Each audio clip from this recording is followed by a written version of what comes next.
Witchers! Welcome back to the Witcher Lorecast. This is your host, Tom, or Robots. I'm here with Toasty, our expert of all things having to do with terrible kings. Mm-hmm. Yeah. Yes. Mm-hmm. Today's episode is about Vizimir II and Radovid V. We're getting two monarchs in this episode, probably because there's only so much information for each one. Is that why we set it up that way?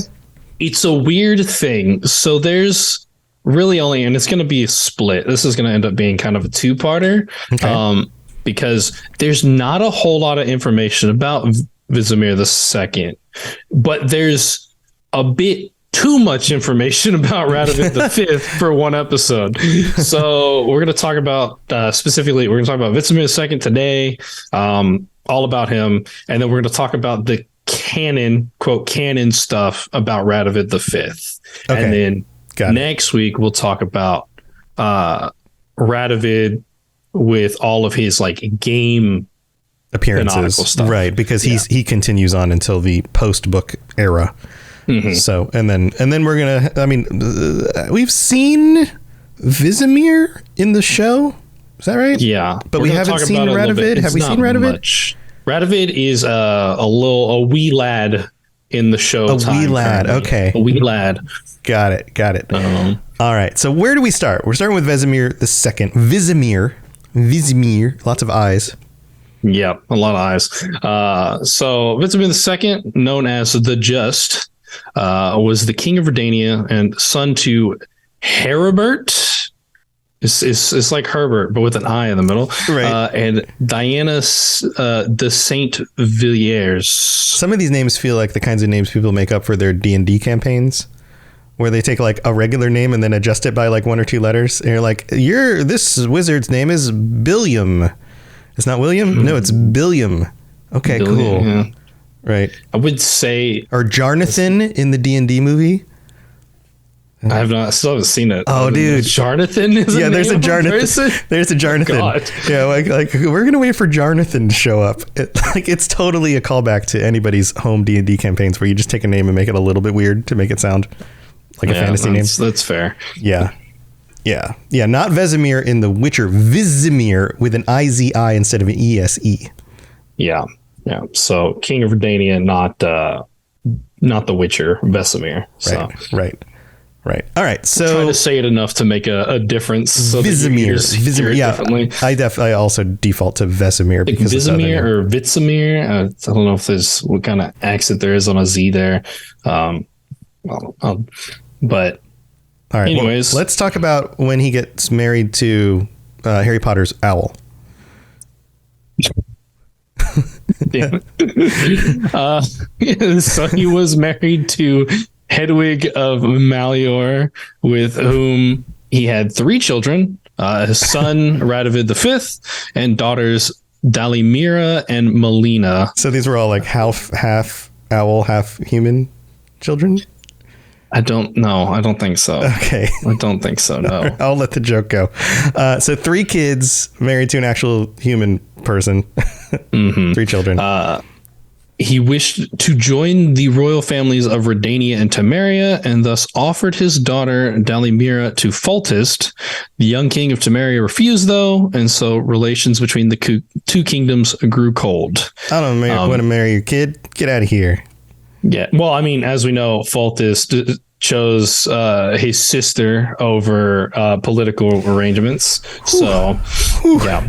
So that's kind of what happened. He was like, no. I'm not interested in your daughter. I'm interested in my sister. I already got the hots for sister. So yeah, leave me alone. Yeah. Awkward. Yeah. During his reign, he annexed Arksea when its ruler Audouin died. So Arksea is kind of like a small kingdom that bordered Redania. And so they just kind of engulfed it, as you do. As you do. All right. So that's like the early reign. That's as much as we know about early Vizimir. Yeah. Not a whole lot going on there. A couple things. Moving on to the big chunk of, The Witcher, the Northern Wars. So in 1263, he united the armies of Redania, Temeria, Aedirn, and Kaedwen during the First Northern War against the Nilfgaardian Empire. Mm-hmm. And at the At the bottle. He went to the bottle of Sodden Hill. I combined battle and Sodden together and got bottle. The northern armies defeated the invading Nilfgaard. So it's interesting. He gets credit here for uniting these armies. Yeah. Well, I mean, he is kind of the biggest nation there, so I imagine. Yeah. Yeah. And he's known as the Just. He probably has a reputation of being somebody who's fairly upstanding for being a monarch. Yeah. So it's like weird because, like, I don't know. He's just like maybe like the casting choice for the show. But like, I don't know. Whenever I see him in the show, I don't know. He's like that weird, like scrawny, scraggly looking kind of dude. So he just gives me more Weasley vibes. Okay. Like, you know, it's like whenever you talk about someone being like a weasel, like they're more like conniving and less like, I don't get the Just from this guy.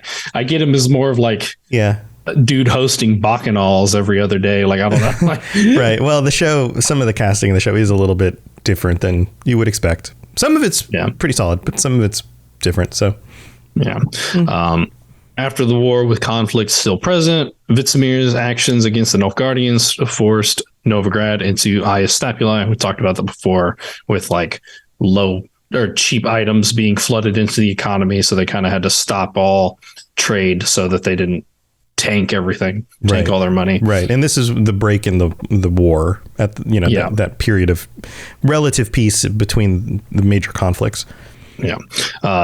In 1267, with political tension on the rise, Vizimir was summoned by King Dimavend III to Haga and Aedern, where he met with the leaders of the northern kingdoms, Dimavend, Foltest, Meve, and Henselt. Vizimir promoted an attack on the Nilfgaardians as he believed, like the first landing, the Nilfgaardian invasion would never rest. I think he was probably accurate about that. Yeah, he was pretty accurate. Yeah. He suggested Krakon Crate and Ethane of Sidaris' fleets attack the Nilfgaardians along the eastern shores from the Yaruga to Ebbing. While the group discussed battle plans, Vizimir also noted Vilgefortz and the chapter of the gift and the art wouldn't follow the idea of an attack on the Nilfgaardians, as Vilgefortz himself organized the peace treaty after the First Northern War. Freaking Vilgefortz. Yeah. Yeah, we don't like him.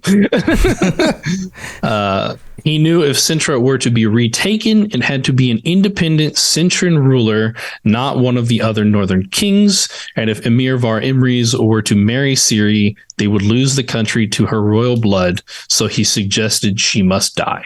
Yeah, so this is another one of those big plot points in the books. Is everybody's going after Ciri for whatever reason they think is best or beneficial to themselves.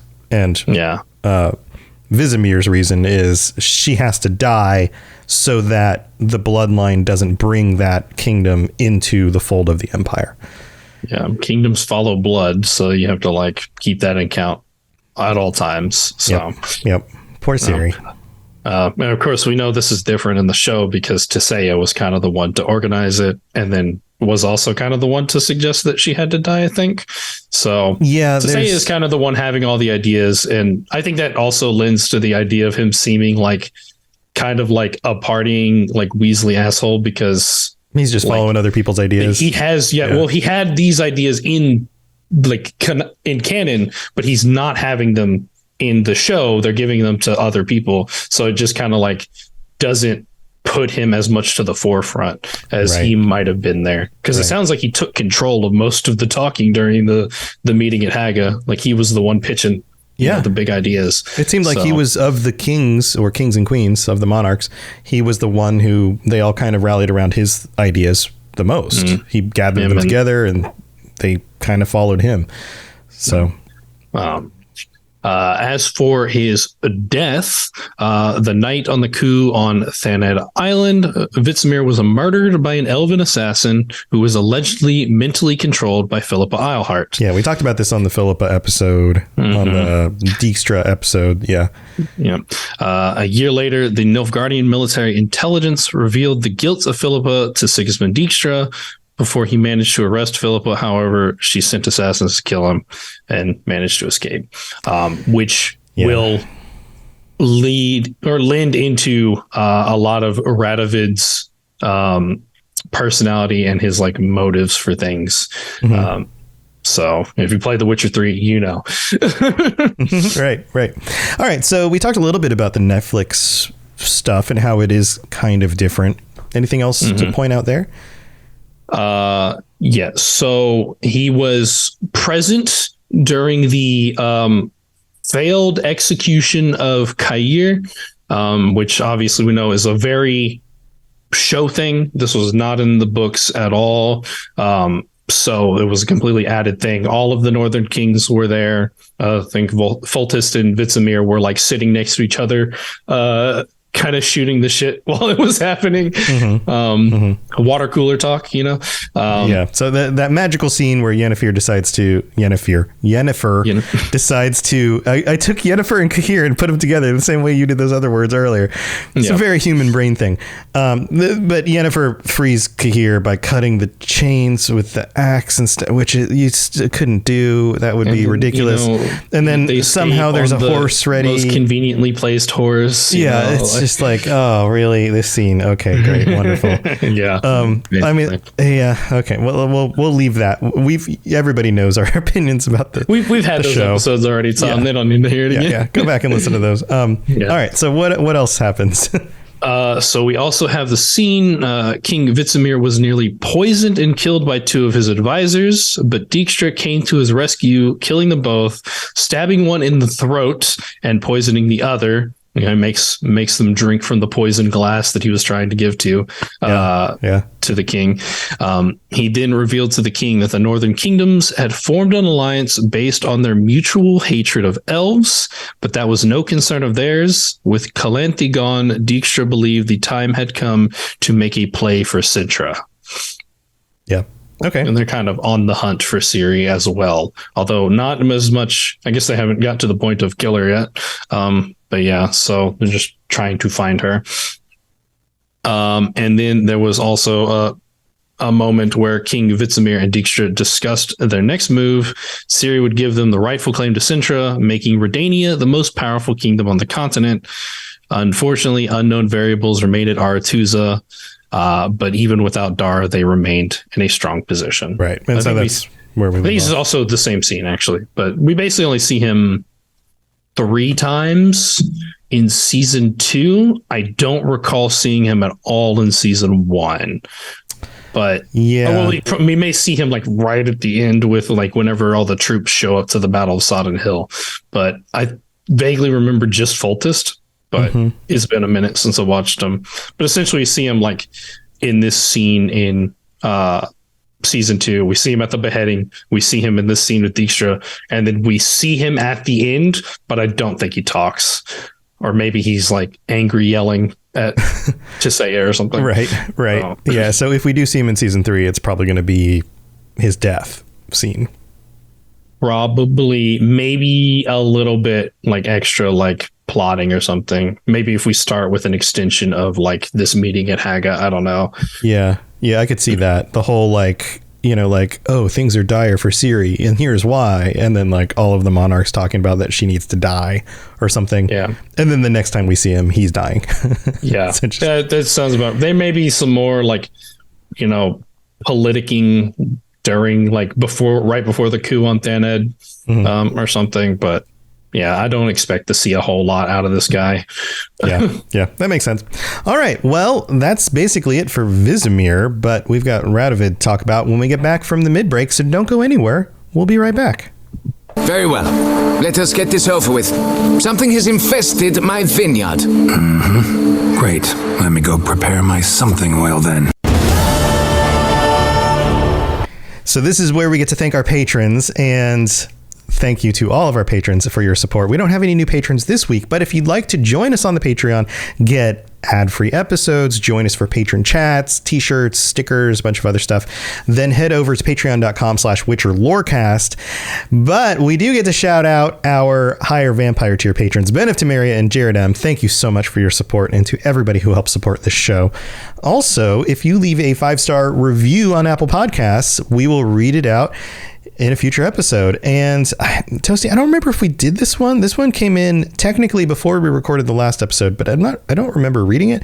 It's from Anime 1984. Do you remember this? And it basically says, Witcher lore, fun and funny. I love this podcast. I learned a lot. Thanks a lot. I don't know if this is familiar. I don't remember. Yeah. I don't know if we've read that or not, to be honest. But well, there you go. If we did, you got it twice. You get a double. You get a double. So. But if not, thank you so much for taking the time to leave that quick little review. And sometimes the app I use takes a while to update, so the date comes in over a week late, and then it's a little confusing to know which one's which.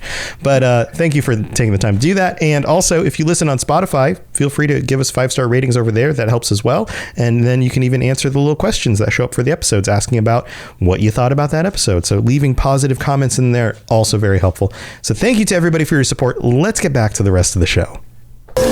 You smell of death and destiny, heroics and heartbreak. It's onion. Right, yeah.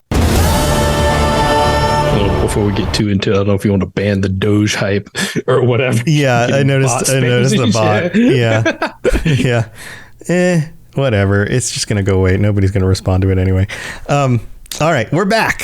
And so now we're talking about Radovid. We're going right down Vizimir's bloodline. This is Radovid V, the fifth in name, the son of Vizimir II. Yes. Yeah. So Radovid V, the Stern, what a name, was king of Redania from the Redanian dynasty in the last quarter of the 13th century. He was a polarizing figure, a brilliant strategist, and a superb general by some, a paranoid madman by others. Okay. There were also many who took the middle view of his policies being harsh but justified. So like his justified. Mild views were harsh but justified. Yeah, this is pretty. I mean, I guess it makes sense when you got a name like the Stern. It means you probably take a pretty aggressive standpoint on matters. Yeah, so. Yeah, that makes sense too. All right, so he starts off like most humans as a child who was born. Being born, he was born the third child. So the two daughters of King Vizimir came before him. To, of course, King Vizimir II and Queen Hedwig of Melior in 1255 in Tredegor. He grew up with his two older sisters, which I found interesting that they had different names. So Dalimira, informally known as Dalka, and Melina, who was known as Milka in a similar fashion. So I feel like this might be, some cultures have like nicknames for certain names and they sound a little bit different than the original name. Yeah. And if you're not part of that culture, it doesn't make any sense, but it feels supernatural if you are part of that culture. Like my daughter, we call her Lainey, but it's based off of her middle name, which is Elaine, which became Lainey, right? Like, so it's not, fair. It's not, you wouldn't intuit it backwards, but if I explained it to you in that order, you go, oh, okay, I can see how that works. Yeah. Dalka eventually dedicated her life to the priesthood after her failed engagement with King Foltest of Temeria. She was the one that was rejected. Yeah. Poor Dalka. Who instead chose to marry his sister Ada, while Milka attended Aretuza to become a sorceress Milagarda. Yeah. Fancy. So you get a longer name when you become a sorceress. Yeah, pretty much. But also another interesting thing that his sister was a sorceress, and well, we know where his opinion ends up on sorceresses in the future. So I didn't find anything that said that like his sister became a casualty of him later on. Yeah. I'm wondering if it's the case, but I couldn't find anything to like solidify that. Wow. So okay. When Prince Radovid was 9 years old, he was formally engaged to Cyrilla, Princess of Sintra, when she was 12. They were almost a thing. Yeah, which also, like, it's still weird marrying children, of course, but like, I did think it was weird that he was 9 and she was 12, because normally we see like in these kinds of settings that it's like a grown ass man being engaged to like a 12-year-old girl. Right. But sometimes and this happens historically as well. It was basically the value of the combining those two nations through marriage was more important than worrying about their ages. And sometimes they would even like schedule somebody to be married. Like a baby would be born, and so like Cirilla would be 12 but be engaged to this like 1-year-old child or something like that, right? And of course they would wait to a significant period of time before they were officially married, but that engagement would hold and would be enough for political need at the time to bind the two groups into some sort of union.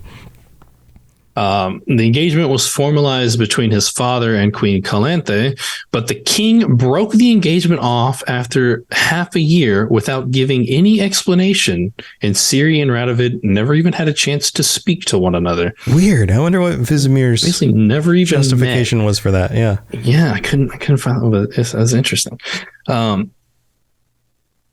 So moving on. Sorry, I need to turn off my Discord notifications. I just got a boop. I was like, what? Getting all sorts of boops. So we're moving on to the Regency years. So on the day of the outbreak of the Second Northern War with the Nilfgaardian Empire, his father had unexpectedly fallen victim to an elven assassin. Of course, we know what happened with that. Redania fell into chaos, as usually happens in such circumstances, and Queen Hedwig was not in a state to control things.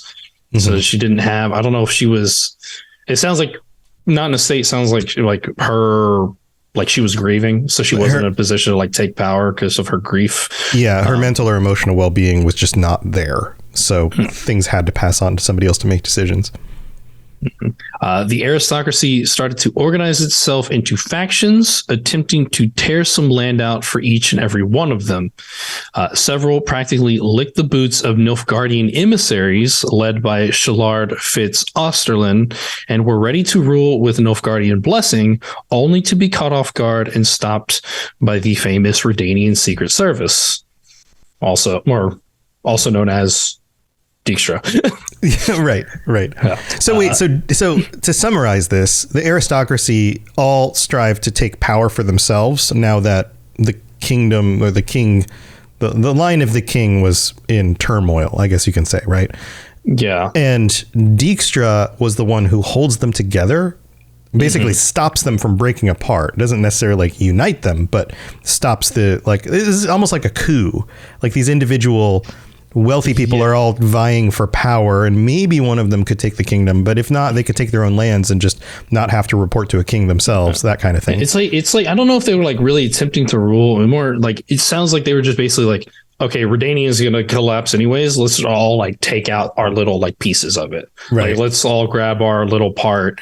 And some of them were like, okay, if we give it over to Nilfgaard, then maybe they'll let us stay in charge. And then we can actually like still have a Redania as a whole just under Nilfgaardian influence. But yeah, right. Dijkstra comes along. He's like, no, we're not giving up to Nilfgaard. Nope. Which is interesting because Nilfgaard's one of those empires that, as far as I remember and recall, although they claimed many different kingdoms and lands underneath them, once those kingdoms were claimed, they were kind of left to rule how they wanted, to worship how they wanted, to kind of do their own thing. The Romans did this for a lot of the areas, and especially in the further parts of the empire. They would conquer them, they would take their share of taxes, but they'd let the people do what they wanted for the most part, unless they became unruly. Yeah. So similar kind of thing. So I can see why the nobles might go, well, if we got to report to somebody, let's just let what's going to happen, and then we can take a little bit of more control for ourselves and see what we can get out of it. Some people are still trying to fight for the northern kingdoms, or maybe just Redania. I don't know. But there remained but a handful of those that were spared by the Redanian Secret Service, those with important enough social status and armed might to maintain peace, like Duke Nittert. He was put in charge of the Regency Council, as we know was built by Philippa and Dijkstra as well, and appointed to save the realm from a total civil war, and they managed to do so by hanging everyone they deemed a traitor in specially modified fortifications with internment camps, most infamous of which would be Drakenborg. Wonderful. So, cleansed out the riffraff. Yeah, it's not a great method But I guess it worked for him. It can be effective. So there's that. Yeah. Its members, however, overlooked their underage crown prince, of course being Radovid, and none of the Northern Kingdom's elites, not even Philippa, who took it upon herself to raise him, expected him to grow into a firm monarch who would repay all humiliations he and his mother had suffered during this interregnum. Interesting. Basically, they did not have faith that he would turn out into an actual, like, substantial monarch at all. So they kind of just were all like, whatever. Right. But eventually he does. He grows up and takes charge. Yeah. So he does grow up. He does take charge and becomes a decisive, unrelenting king whose deed earned him the epithet of the Stern. Yeah. So that's why he's known as the Stern. And in the next episode, we're going to go more into the stuff that happens in the games and the things that happen after the books. At this point, he doesn't have any children, right? Right. As far as we know in the books. I'm trying to remember, or he definitely doesn't have any children at this point. I'm trying to remember. I don't know if he does. I don't think he ever gets any children. Yeah. I'm not sure that happens in the games either. Because in the games, his two wives that he has, like, they are optional wives. Listed as optional because it is based on what you do as Geralt in the games, whether he actually gets them as his wives or not. Yeah. So like you can go through the whole series and you could take the choices that basically prevent him from ever getting married. And he just is like, he's just Radovid by himself. So much power. Geralt has so much control. Because Infected Astronaut says, if Radovid dies, does his sister take the throne? And if he doesn't have any, so every monarchy works a little bit differently. In some monarchies, women can rule, and some they can't historically. I don't know that we know. I think specifically if Redania has rules about that. I don't know what the rules are for Redania. I don't know if they have rules for that, but specifically, I don't think that's like his sisters cannot take the throne because one went into the priesthood, and normally there's like rules once you like give yourself into like the priesthood, you can never leave it. So like the one that wasn't the mage. Yeah, the one that wasn't the mage. So she basically gave up her title for like, you know, a life in like a church, monastery or something. A holy life, right? A holy life. Yeah. And normally you don't revert from that. Like normally once you're there, you're stuck in. And then of course the sister becomes a sorceress. And I believe that most places didn't allow sorceresses to be the prime. Like they had sorceress advisors, but no one was ever led by someone who wielded magic. So if neither sister took control and Radovid dies, that means the throne is open. So now you're looking at like people who have claims at a distance, cousins and uncles and these other distant relations, other rulers from other neighboring kingdoms who got married to their line, 2 generations past are going to come out of the thing, say, hey, I'm a cousin 3 times removed. I have a claim to the throne or whatever, because that's typically how that stuff goes. And then it's usually the one with the bigger army who ends up actually being able to claim it. So I don't know. I don't think there's any listed like distant relatives like that, because we know we have like those relations between, Queen Maeve and Foltest and stuff, like those distant like cousin relationships, but I don't believe there's anything listed for Radovid or Vizimir of that nature. It's the kind of thing that it didn't happen in the books, and so the author probably just didn't take the time to spell it all out, to shed light on what that would have been. We see it like once Vizimir dies, they consider Radovid to be too young at the time too, and they don't pursue that route. They instead get taken over by the Regency Council, which leads me to believe that maybe they don't have those kinds of relationships. Surprisingly, maybe. So, because there's no one to apparently take, or just because of the state, there's still a queen in title. It's true, there is a queen still. She doesn't lead the country like it would normally fall to her to do. Right. We also know that Redania is at a state in its development where there is a significant middle class, and there are significant wealthy individuals. So it's at that phase where those people hold a lot of power themselves. And so if they gather together, they can probably make certain things happen that in a more purely feudalist kind of system wouldn't have worked out. Yeah. Oh, and the other reason actually because it just came to my mind, because Infected Astronaut saying that a sorcerer's queen would probably be much kinder. The other thing is that like kingdoms are based on like dynasties of lineages, and as we know from sorceresses, they cannot bear an heir. So they probably would not put a sorceress on the throne either, because you can't continue the line. Yeah, that would just cause problems in the future again. Yeah. When somebody else can't claim the throne. That makes sense. Yeah, that totally makes sense. All right. So that is Vizimir II and Radovid V. And we're going to be moving on to Radovid in the games on the next episode. Any other thoughts or comments about any of this stuff before we wrap this up, Toasty? It's going to be a little bit interesting because with the next section, we're going to get to a point where we don't have a canonical actual ending to this character yet, like as far as the games go, because we still have to wait on the next Witcher game to know what actually happened in The Witcher 3, like canonically. Yeah. So yeah, his fate is determined by you yet again. A lot of Radovid is determined by you, right. Playing the games. So it'll be interesting. I mean, I have my theories for what the canonical ending is. So yeah, we've talked about that a little bit too. Yeah. But how that plays into Radovid, we haven't discussed. Mm-hmm. So we'll talk about that more on the next episode. Yeah. That's part of the fun of these games, is that while you're in the midst of the most recent game, your decisions are kind of canon, because those are the decisions you made on your playthrough, or on your quote canon playthrough. And then you get the next game, and they've stuck to this pretty well over the series of the 3 games so far. All of a sudden, stuff from the previous game gets canonized. One of the endings is canon, or certain things happen to certain characters, and those now carry over into the next game because they have to be able to continue telling a story.